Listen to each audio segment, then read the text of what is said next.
Hello, class.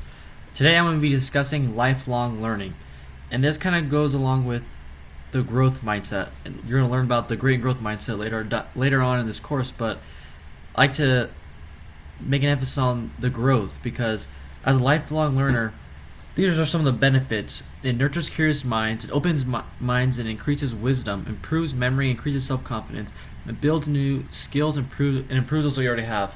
And also can kind of think of when you talk to people, and then you can just jump into someone's conversation because you know what you're talking about, and then you just have a little bit of knowledge about a little bit of everything, and it's kind of just you can have enjoyable conversations with a lot of different type of people, and that'll be just a nice thing, especially when you get older and you want to learn more from other people because you start to realize that, well, I really don't know that much, and I can learn from this person that's maybe a little bit older than me. I can learn, take something away from them, and walk away and to have learned something. And so these are some of the steps to be a lifelong learner. So as I said earlier, you gotta develop a growth mindset. You can't have a fixed mindset where you think you cannot improve. You have to have the mindset where I know I can improve. I can keep learning and keep pushing myself through hard work and effort. And you don't just say, well, I'm not smart enough to do that. No, you just say, I can work hard enough to achieve that and do that. And then you kind of can remember from my other presentation of goals. That's part of the growth mindset, establishing goals and working towards your goals. Taking responsibility for your future. What this kind of means is if you want to keep improving yourself, you need to just take a hold of it and start planning and be more action oriented with your life instead of being passive. Discover and follow your passion. This is really important because you're not going to want to learn anything if you think it's boring and you don't like doing it. So discover and follow your passion. At this stage in your college career, let's call it, you might not know what you want to do. You might not have a passion. And some of you might know it is, and you might be pushing and pursuing it.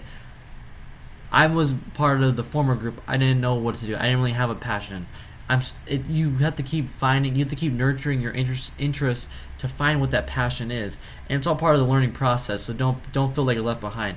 And those people that already know their passion and you're following it, well, you can learn so much. There's so many doors you can open, so many different paths, even through your passion.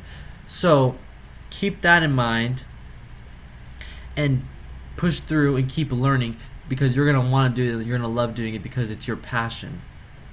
Be the linchpin. This kind of to me means be disciplined and keep to your standards and your goals because you have somewhere you're going and you have to be accountable for yourself, and by doing that you have to have discipline. And I've said this before in our presentation, suffer the pain of discipline and don't suffer the pain of regret, because it's better to have discipline and be action oriented than like, wow, I wish I would have done that. I wish I would have spent a couple more hours doing this because I'd be at this state now. Stretch beyond your own and your expectations. I'll mention this. This is actually kind of important.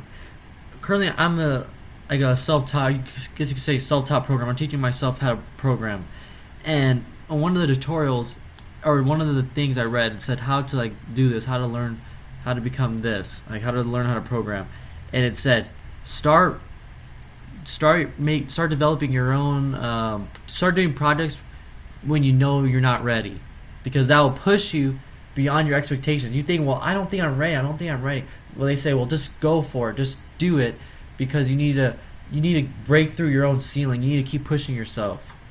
I think that's really important to think about just in life. Just push yourself, just do it, because what's going to happen? You fail, okay, you keep trying and redoing it, keep trying. And then now this leads us to the lifelong learner life cycle.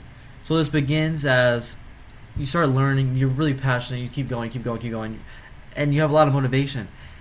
But then might not be as disciplined, like, wow, this is kind of hard, so you kind of do a little bit of a dip off. And you start forgetting some of the things, which is hard, which is expected, because even when you learn stuff, you're not expected to memorize or just learn everything. So you're going to unlearn, and there's going to be a lot of different points, and you have to keep pushing. You're going to keep going up, going down. But in general, you want to go have a general trend towards increasing learning, because there's going to be a lot of points where you're just going to want to quit. But don't quit, because this is your passion. You love doing it, so just push yourself and do it. And this quote says, the literature of the 21st century will not be those who cannot read and write, but those who cannot learn and unlearn and relearn. This is what I like. This is what I love most about college, and what I have taken away so far as the most important skill I've learned in college. It might sound cliche, but truthfully, it really applies to me. I have learned how to learn.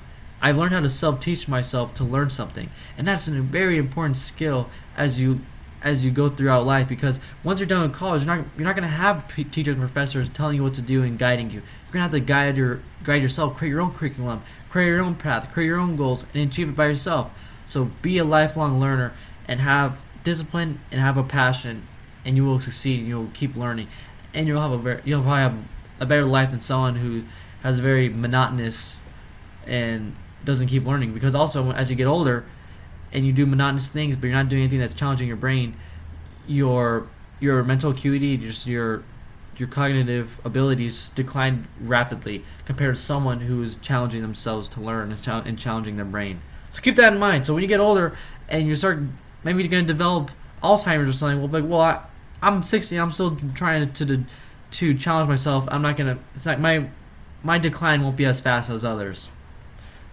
It's kind of an interesting way to think of it. I hope you guys took something away from this presentation. Have a great day.